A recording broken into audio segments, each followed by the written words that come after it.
L'avant-confinement est un autre âge et nous avons traversé le confinement, et nous avons traversé 6 mois vraiment particuliers sans être les uns avec les autres. Et avant le confinement, nous avions fait une étude sur l'épître à Timothée, la première épître à Timothée, qui est une lettre de Paul dans la Bible. Et nous avions envie de poursuivre, après le confinement, une deuxième épître, qui est la seconde épître à Timothée, la deuxième lettre que Paul écrit à Timothée. Et en réalité, je crois que le contenu même et la tonalité de cette lettre de Paul dans la Bible, on va mieux la saisir, on va encore mieux la comprendre parce qu'on est passé par l'étape du confinement. Et en fait, elle est liée un petit peu à ce thème-là, de l'enfermement. Et donc, on va voir ça. Je vais simplement prier. On sait tous que c'est le Seigneur qui est notre enseignant. Et je prie que le Saint-Esprit, au travers les quelques mots que je vais dire, puisse vraiment chacun puisse être touché et renforcé et renouvelé dans son intelligence par l'Esprit de Dieu directement. Seigneur Jésus, merci beaucoup pour l'occasion de nous réunir à nouveau dans ta présence, autour de ta parole merveilleuse. Et nous souhaitons ensemble recevoir cette parole de vie qui nous transforme, qui nous touche, qui nous fait du bien, qui nous édifie, qui nous émonde, Seigneur, qui nous fait ressembler de plus en plus à toi. Et je te prie, Seigneur, qu'à travers ce petit texte, ces 5 versets, toutes et tous soyons touchés, encouragés et fortifiés. Amen. Amen. Alors, avant même de lire le texte, je veux simplement vous dire que j'ai eu, il y a quelques mois, l'occasion de poursuivre un cours sur l'interprétation de la Bible. Pour moi, c'était très intéressant. J'ai vraiment beaucoup apprécié ce cours-là. Et en fait, pendant ce cours, on a revu un principe biblique qui est très simple et très fondamental. Et j'aimerais vous en parler quelques secondes. Alors, les spécialistes, ils appellent ça la double agence, mais on s'en fiche un peu du mot technique. L'idée, elle est très simple. C'est que lorsqu'on ouvre la Bible, on ouvre à la fois la parole de Dieu et la parole d'homme. Chaque morceau de la Bible est, selon ce que nous croyons, la parole inspirée de Dieu, mais elle est écrite au travers le canal humain. Ok ? Et donc, en fait, ces 2 aspects-là sont fondamentaux. J'ai trouvé qu'en lisant l'introduction de Paul, les 2 aspects étaient tellement présents, je ressentais tellement l'aspect humain de ce texte et l'aspect divin de ce texte que j'avais envie de vous lire et d'éclairer un peu ça avant même de commencer. Pourquoi c'est super important ce principe-là ? Parce que lorsqu'on ouvre la Bible, en fait, si elle est vraiment une parole d'homme, eh bien, on s'attend à ce que le langage soit compréhensible pour nous, en tant qu'humains. Parce qu'elle est vraiment une parole d'homme, elle va parler un langage qui nous parle. Parce qu'elle est vraiment une parole d'homme, elle va parler d'émotions que nous connaissons. Parce qu'elle est vraiment une parole d'homme, elle va parler de points dans la vie qui nous concernent. Parce qu'elle est une parole d'homme, elle va être historiquement marquée. Et le fait qu'elle soit une parole d'homme, en fait, c'est une très bonne nouvelle, même, c'est une grâce. Parce que, je ne sais pas si régulièrement Dieu vous parle ou des anges vous parlent, mais ce n'est pas tout à fait la même chose. Vous voyez ? Dieu, il aime parler au travers les hommes, parce que c'est aussi le moyen le plus naturel pour nous de comprendre et d'entendre. Et Dieu s'est fait homme en Jésus-Christ, et il a enseigné en tant qu'homme. Et donc, en fait, on ne le voit pas toujours comme une grâce, mais quand Paul écrit à Timothée, il écrit dans un langage qui me rejoint. Et je trouve que c'est vraiment fort dans cette lettre. Et en même temps, et c'est justement dans cette 2e épître à Timothée, chapitre 3, verset 16, qu'il est écrit que toute l'écriture est inspirée de Dieu. Elle est donc une parole pleinement divine. Et ça, qu'est-ce que ça change ? Quand j'ouvre la Bible et quand je vais ouvrir ce texte, je m'attends à ce que Dieu me parle. Je m'attends à entendre des choses sur qui il est, sur ce qu'il fait, sur ce qu'il aime et ce qu'il n'aime pas, mais surtout si elle est vraiment parole de Dieu, et c'est ce que nous croyons, nous sommes appelés à nous y soumettre, à la respecter, à l'honorer, à la faire nôtre. En fait, c'est une parole sacrée. C'est une parole de l'Éternel, notre Créateur. Et ces deux aspects-là sont très, très importants, à mon avis. J'aimerais lire les 5 versets en question. Il est écrit, 2 Timothée 1 à 5. Je peux vous laisser prendre vos textes, mais vous pouvez lire sur le PowerPoint. Paul, apôtre de Jésus-Christ par la volonté de Dieu, pour annoncer la promesse de la vie qui est en Jésus-Christ, à Timothée, mon enfant bien-aimé, que la grâce, la miséricorde et la paix te soient données de la part de Dieu le Père et de Jésus-Christ notre Seigneur. Je rends grâce à Dieu que mes ancêtres ont servi et que je sers avec une conscience pure, de ce que nuit et jour je me souviens continuellement de toi dans mes prières, me rappelant tes larmes et désirant te voir, afin d'être rempli de joie, gardant le souvenir de la foi sincère qui est en toi, qui habita d'abord dans ton aïeul Loïs et dans ta mère Eunice, et qui, j'en suis persuadé, habite aussi en toi. Alors, pour bien comprendre et bien saisir l'importance des mots qui sont dits là par l'apôtre Paul, et parce qu'on est au début de cette étude sur l'épître à Timothée, c'est important de comprendre le contexte et de savoir qu'en réalité, actuellement, au moment où Paul écrit, il est enfermé dans une prison. On peut mettre le contexte. Il dit au verset 8, on ne l'a pas lu là, on le lira la semaine prochaine, « Moi, Paul, le prisonnier du Seigneur ». Et il dit un peu plus loin qu'il était dans les fers, enchaîné. En fait, Paul, il a été emprisonné 2 fois. 2 fois à Rome. À la fin du livre des Actes, il est emprisonné, mais il est emprisonné de manière soft. Il est assigné à résidence chez lui et il ne peut pas vraiment sortir, mais les gens peuvent venir le visiter. Il a son confort, son canapé, son frigo. Il est en confinement. Mais, quelques temps plus tard, on est à peu près autour de 62, 63, 64, après tout un tas de péripéties qu'il a encore vécues, il s'est rendu à Rome, et à Rome, il y a l'empereur Néron, et Néron n'aime pas les chrétiens, ne comprend pas bien qui ils sont, pense que c'est une secte qui sème la zizanie, et commence à emprisonner les chrétiens. Et Paul fait partie de ceux-là. Sauf que là, il n'est pas assigné à résidence, il est jeté dans un cachot froid, où il est seul. Et on sait qu'il va bientôt mourir. Et il le dit d'ailleurs dans le 4e chapitre qu'il souffrait de solitude, d'ennui, de froid de la vie carcérale. Le Paul, héros de la foi qu'on connaît, est seul. Il a froid, il est dans un trou.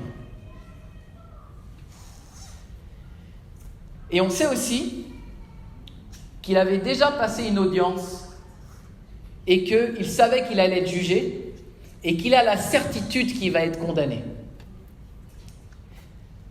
Et en fait, quand on lit cette épître, on ne lit pas seulement un message d'amour de Paul, l'apôtre, à son fils spirituel.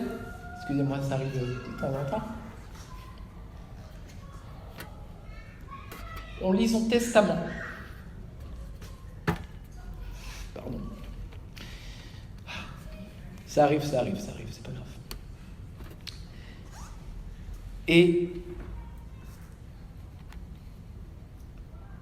pardon, ça va revenir. On ne lit pas un testament sans émotion.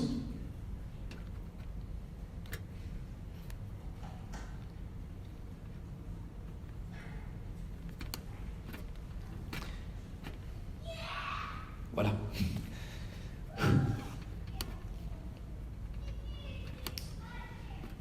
Excusez-moi. Vous allez voir que dans cet épître, Paul est très intime et très personnel avec Timothée. Timothée suit Paul depuis 15 ans. Ça fait 15 ans que Timothée, il marche avec Paul. Et en fait, Paul, il va lui dire au revoir. Excusez-moi. C'est énervant. Ah, voilà. Paul parle des larmes de Timothée. Vous voyez, on peut pleurer, c'est pas grave. Voilà, ça arrive souvent quand je transmets quelque chose. Je crois que c'est le Saint-Esprit qui fait ça souvent. Ok, ceux qui me connaissent, connaissent. Alors, on va lire le premier verset. À nouveau, Paul, apôtre de Jésus-Christ, par la volonté de Dieu pour annoncer la promesse de la vie qui est en Jésus-Christ. C'est très marquant que Paul ne commence pas sa lettre, qui est très personnelle, en disant « Mon cher Timothée ». Il dit « Paul, apôtre de Jésus-Christ ». Pourquoi il le fait ? Parce qu'il est en train de dire à Timothée, ici, ce n'est pas seulement ton papa spirituel qui te parle, c'est l'apôtre de Jésus-Christ.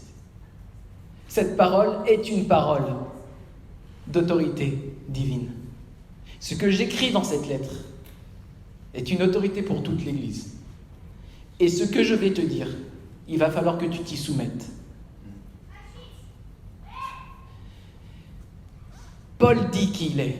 Il est l'apôtre, l'envoyé de Jésus, par la volonté de Dieu. Et c'est pour ça que je vous dis que la double agence, le fait que c'est une parole d'homme et une parole de Dieu, c'est très important.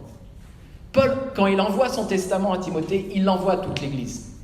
Et il ne dit pas seulement ses dernières volontés à Timothée, mais il nous dit à nous tous, voilà ce que l'apôtre, que Dieu a envoyé, que Dieu a arraché aux ténèbres, parce que Paul persécutait l'Église, il détestait les chrétiens. Voilà ce que j'ai à vous dire, moi, sur mon cœur, alors que je vais mourir. Ça donne du poids solennel à ce qu'il y a dans cet épître. C'est par la volonté de Dieu qui nous parle. Et alors,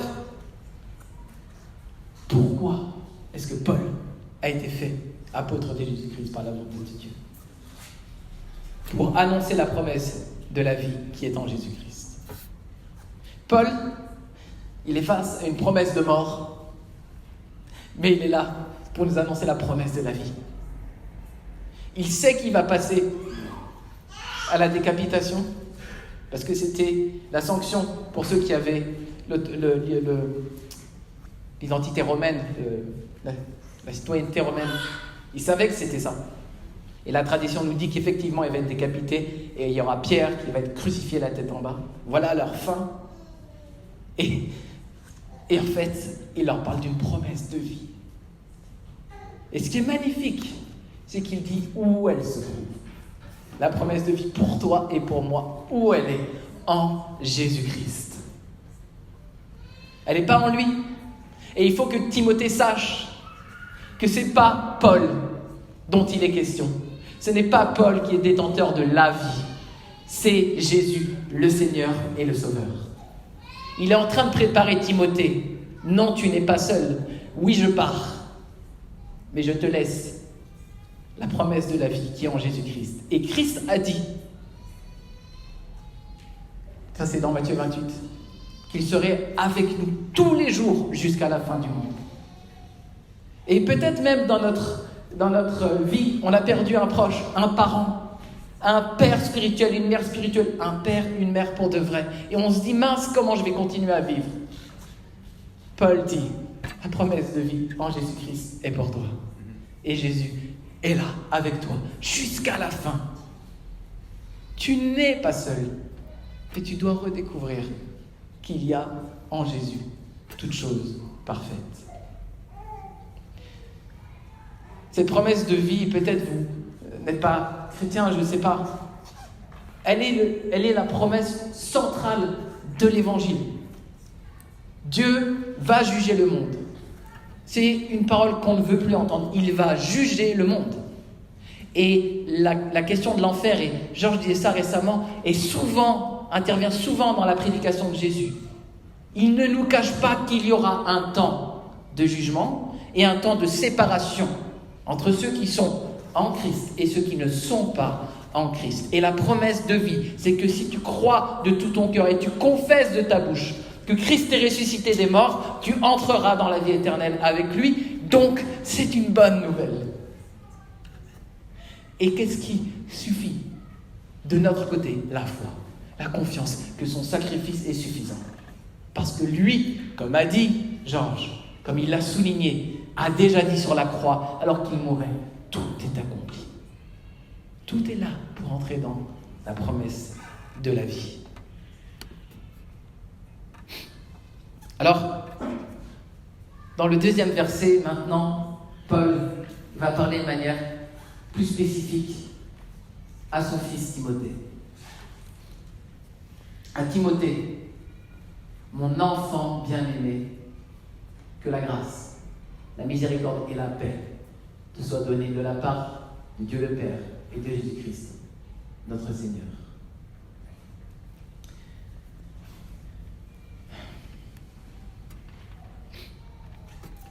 Ici, Paul dit de Timothée qu'il est son enfant bien-aimé. Et parfois, on peut penser que c'est juste une parole d'affection, parce qu'il aime très fortement Timothée. Mais en fait, quand Paul dit « mon enfant bien-aimé », il parle aussi d'autre chose. Nous savons que c'est Paul qui a amené Timothée à croire, qui a amené Timothée à devenir un enfant de Dieu. Et souvent, Paul parle comme ça, en disant « vous avez beaucoup de maîtres, mais vous avez un seul Père dans la foi, c'est moi ». Ça veut dire « c'est moi qui vous ai amené à Christ ». Et Paul parle un peu de deux manières. Tu es mon enfant, je t'aime, mais c'est moi qui t'ai enfanté dans la foi. Et donc, je prends encore mes responsabilités vis-à-vis de toi pour que tu puisses persévérer dans la foi. Vous voyez? Et qu'est-ce que fait Paul? Il fait deux choses magnifiques. Il prie pour Timothée. Mais on ne se rappelle pas du contexte. Il est dans un cachot, froid et seul. Quelle est notre attitude quand on est dans la solitude et dans le froid? Comment est-ce que vous avez vécu, vous, votre confinement? Combien de temps vous avez pris à prier pour les autres? Combien de temps j'ai pris à prier pour mes enfants spirituels ou mes enfants charnels, ma famille, mes proches? Je ne sais pas où on en est les uns et les autres avec le Seigneur, mais ce qui est incroyable, c'est que Paul, au milieu de ça, ce qu'il veut absolument, c'est pas « occupez-vous de moi, je vais mal », mais il veut s'occuper de Timothée. Il veut bénir Timothée. Il a de la ressource pour prier pour lui.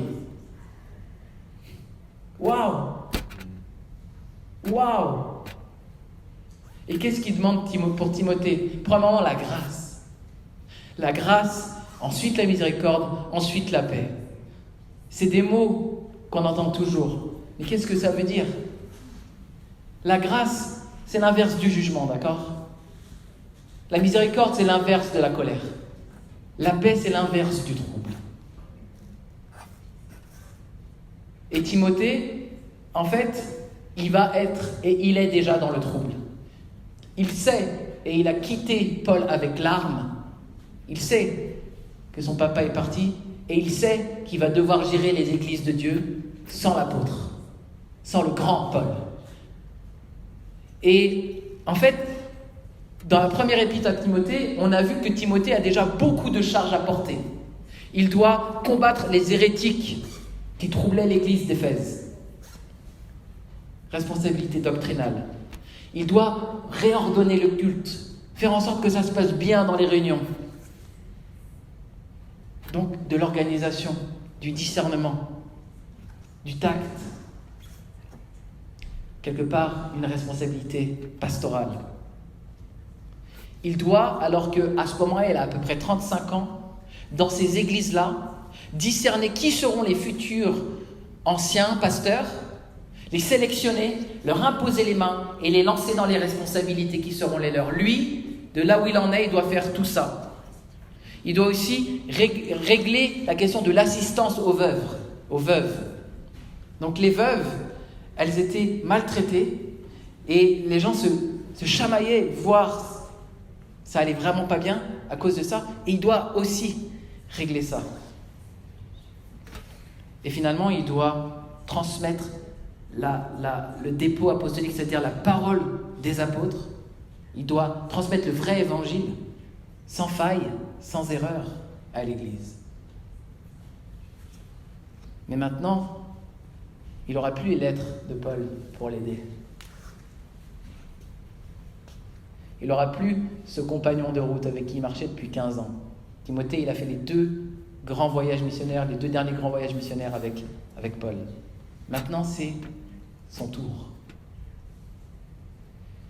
Et en même temps, on apprend partout dans l'Écriture que Timothée n'était pas qualifié. Il n'était pas qualifié pour le job. Pas du tout. Et ça, c'est toute l'histoire de la Bible. Et donc, c'est aussi notre histoire. Et si tu n'es pas qualifié pour le job, cette épître-là, et toute l'étude va beaucoup t'intéresser. Elle est pour toi. Si tu n'es pas qualifié, tant mieux. Dieu n'appelle pas des gens qualifiés. Paul dit souvent à Timothée que personne ne méprise ta jeunesse. Une première difficulté de Timothée, c'est qu'il est jeune. Il lui dit de fuir les passions de la jeunesse. Donc, il est jeune, il a des passions de la jeunesse. Ça le disqualifie peut-être face à des gens qu'il va devoir affronter, qui ont 50, 60, des plus grands, quoi. La deuxième chose, c'est que Timothée est sujet à la maladie.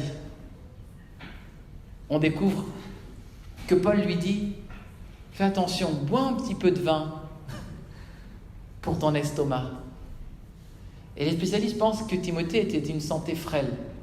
Alors il est jeune et il est frêle. Et finalement, il est timide. Et on le voit encore dans ses épîtres. Paul lui dit que Dieu ne lui a pas donné un esprit de timidité, mais un esprit de force, de courage. Et souvent, il revient là-dessus, parce qu'il sait que Timothée est timide. Alors, il est jeune, il est en mauvaise santé, et il est timide, et voici le successeur de l'apôtre Paul. Il n'est pas qualifié.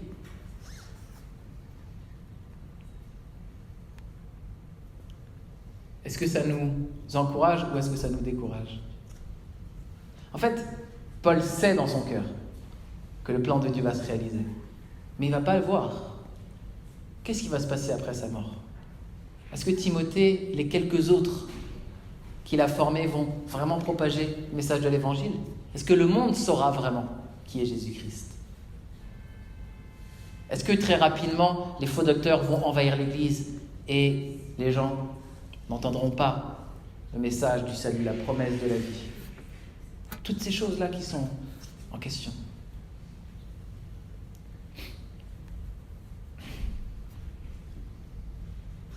Deuxième chose qu'il fait, je ne sais pas, c'est combien de temps que je prêche et... J'ai besoin de timing parce que je vais dépasser, je sens. On finit à quelle heure à peu près ? 30. Ok. Merci. C'est qu'il dit, je prie pour toi, pour la miséricorde, pour la grâce et pour la paix dont il a besoin. Mais il dit qu'il te soit donné de la part de Dieu le Père et de Jésus-Christ notre Seigneur. Encore une fois, il redirige Timothée vers la source. Qui va te donner la paix, la joie ? Qui va te donner la miséricorde ? Qui va te donner la grâce ? Encore une fois, c'est une parole bateau dans une église, un dimanche soir, la première fois qu'on se voit après le coronavirus. Mais en fait, c'est une parole hyper importante. C'est très important parce que toi-même, tu as besoin de ces choses et peut-être que tu les cherches au mauvais endroit. Peut-être que la paix, tu la cherches dans des biens matériels. Peut-être que la paix, tu la cherches dans des attitudes, des habitudes qui, en fait, pour Dieu, sont des péchés. Peut-être que tu cherches à satisfaire ton âme au mauvais endroit. Mais elles sont données de la part du Père et de Jésus-Christ. Et pourquoi c'est important qu'il n'ait pas dit juste de Dieu? Pourquoi il mentionne le Père et Jésus-Christ? Déjà, moi, j'adore, entre guillemets, j'aime énormément quand Paul fait ça, parce que tous les gens qui me disent que Jésus n'est pas Dieu, mais là, moi, je ne comprends pas comment Jésus qui est mort, il peut envoyer maintenant la miséricorde, la paix et la grâce à Timothée. Vraiment, un homme mort peut envoyer la paix, la grâce et la miséricorde à Timothée s'il n'est pas Dieu? Vraiment? Pensez ça? Non. Mais le Père, en tant que Père, aime comme un Père. Et on a besoin de son amour de Père. Et Paul dit à Timothée, tourne-toi vers ton papa. Demande à ton Père qui t'aime.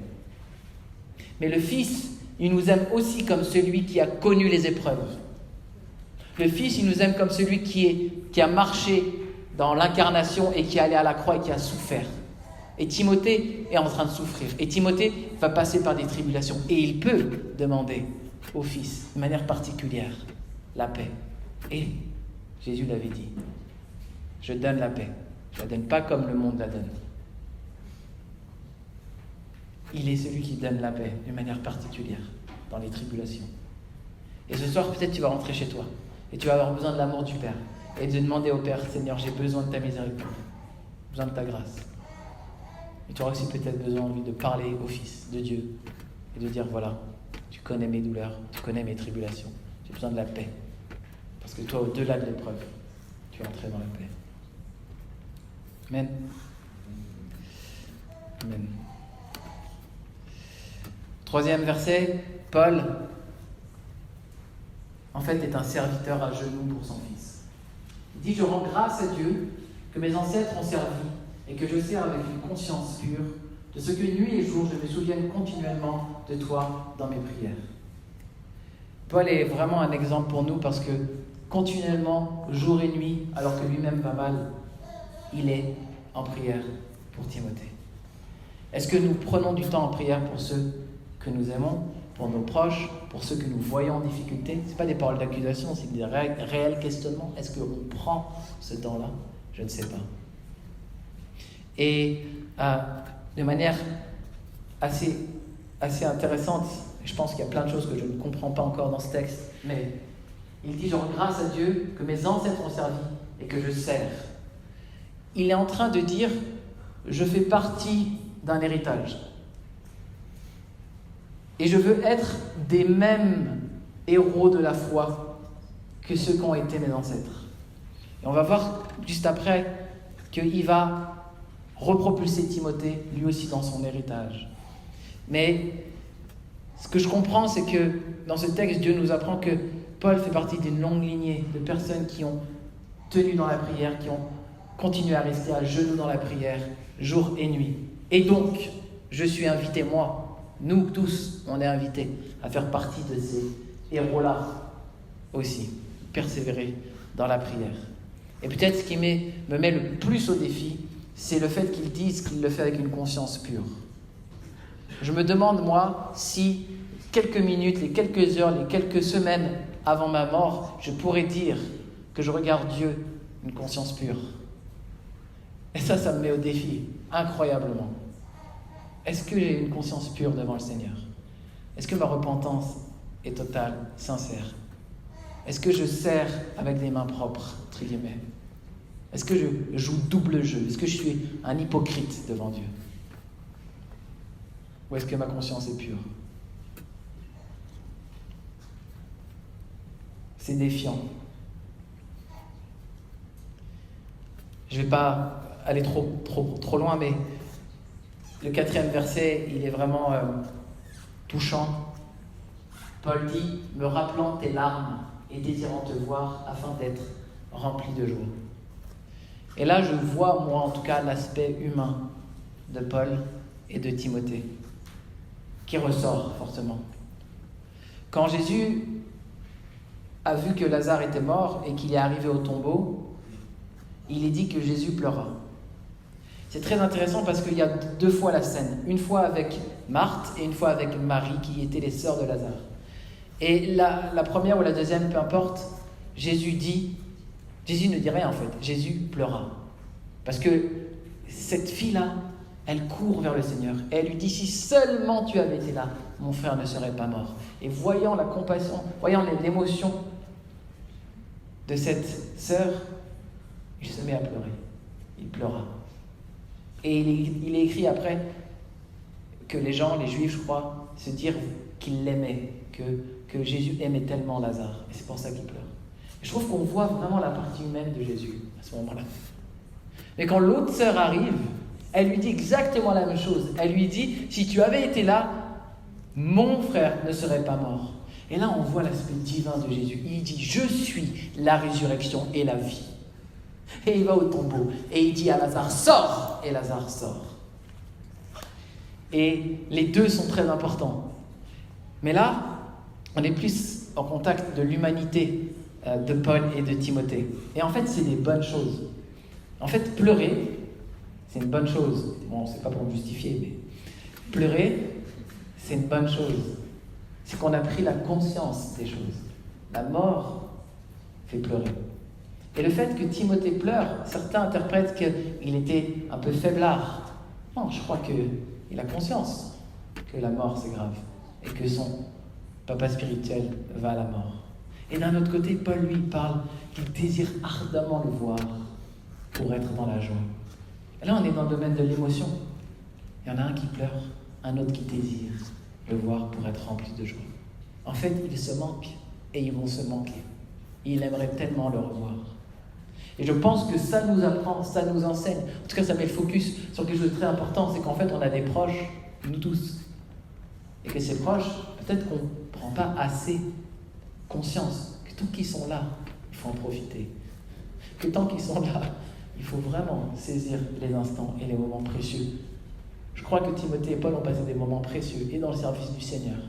Moi, en ce moment, je retrouve un ami que j'ai perdu de longue date, il y a 10 ans. J'en ai les larmes aux yeux. C'est quelque chose de formidable. Et je n'ai pas envie de perdre du temps, j'ai envie de le voir, j'ai envie de lui parler, j'ai envie qu'on se raconte nos vies, j'ai envie de connaître sa fille, qu'il connaisse mes enfants. Et je me dis, il faut vraiment qu'on profite de ça. Et là, ben voilà. Eux, ils ont profité, mais ils vont être séparés pour toujours jusqu'au retour du Seigneur, ou enfin, jusqu'à ce qu'ils se retrouvent dans le Seigneur. Mais nous, prenons conscience de ça. Encore. Tu sais, c'est un peu bateau, peut-être, comme idée. Profiter des siens. Mais en fait, non. Non. Et je me dis, mince, combien de temps on passe avec des écrans interposés entre nous et nos épouses, entre nous et nos enfants. Je le dis parce qu'en tant qu'homme, peu importe. Combien de temps on laisse des choses parasiter les relations les plus profondes et les plus importantes, et même entre frères en Christ. Est-ce qu'on a pris le temps de se connaître? Est-ce qu'on a pris le temps de se parler? Est-ce qu'on a pris le temps de se confesser les uns aux autres, de pleurer, de manger, de faire notre vie ensemble? Et franchement, j'aurais plein de choses à changer personnellement. Plein. Il y aura un jour où on sera les yeux pleins de larmes et on se dira « J'aimerais être rempli de joie en te voyant ». Peut-être anticipons-le, mettons peut-être des priorités pour le vivre. Je finis avec le dernier verset, c'est une lecture verset par verset, mais j'aime bien cette façon aussi. Le verset 5 dit « Gardant le souvenir de la foi sincère qui est en toi, qui habita d'abord dans ton aïeul Loïs et dans ta mère Eunice, et qui, j'en suis persuadé, habite aussi en toi. » Là, c'est ce que je vous disais, Paul, il place Timothée dans son héritage. En fait, il dit, moi, je sers Dieu comme mes pères l'ont servi, et toi, et la foi comme tes ancêtres l'ont eu, comme ta mère, comme tes aïeux ont eu la foi. Pourquoi il fait ça? Moi, je pense que la foi de Timothée pouvait être vacillante. Imaginez, vous avez passé depuis 15 ans, du temps avec un apôtre qui pouvait imposer les mains et Eutychus était ressuscité. Ça, il a passé du temps avec cet homme-là. Et là, cet homme, il est enfermé dans une prison et c'est la fin. Est-ce que ça ne pourrait pas peut-être mettre un coup au moral comme les disciples qui, lorsqu'ils ont vu Jésus crucifié, ils ont perdu la foi. Et ils se disaient, mais il est vraiment le Messie, le Fils de Dieu, pourquoi il n'est pas victorieux? Mais en fait, le chemin du Seigneur n'est pas celui-là. Parce que c'est Paul qui le dit dès le départ, prisonnier du Seigneur. Lui, il ne doute pas que s'il est dans les chaînes, c'est selon la volonté de Dieu. Mais peut-être que Timothée, lui, il n'a pas encore cette maturité, ou en tout cas, Paul veut lui faire comprendre. Garde la foi, ne perds pas la foi. C'est très important à cette transition de la fin de la vie de l'apôtre. Et c'est la fin de la vie de l'apôtre Paul, et c'est la fin de la vie de l'apôtre Pierre, c'est la fin de la première génération. Et ce que je veux garder moi, et c'est là-dessus sur lequel je vais finir, c'est que en fait nous sommes les héritiers de cette foi-là. Et la responsabilité dont charge Paul, Timothée, il nous charge aussi. Il nous dit, garde la foi. Peut-être que votre chemin avec Christ, il a commencé il y a longtemps, et que vous avez diminué, perdu la foi, qu'elle s'est encrassée. Et cette épître, elle va nous aider à décrasser. Cette épître, elle va nous aider à ranimer, comme dit Paul à Timothée, la flamme. Parce que la parole de Dieu, elle est efficace. On est au bénéfice de la foi de l'apôtre prisonnier pour son Fils.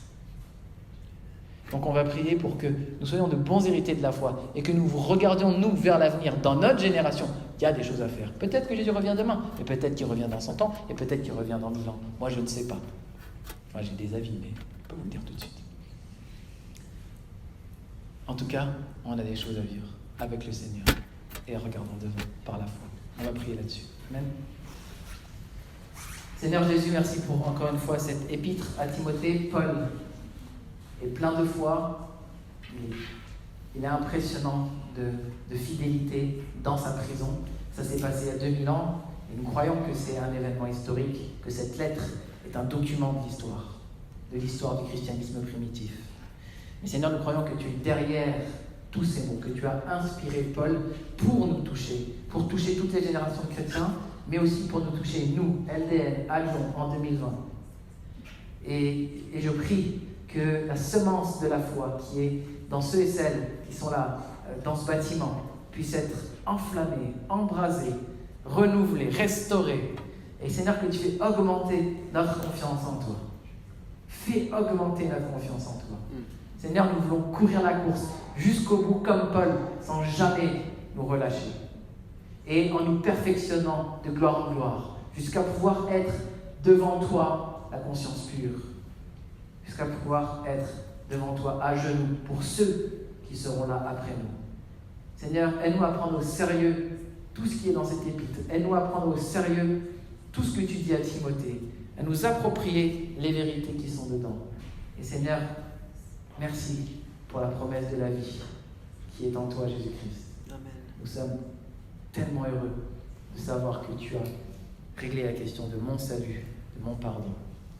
Au nom de Jésus, Amen. Amen. Merci, Amen.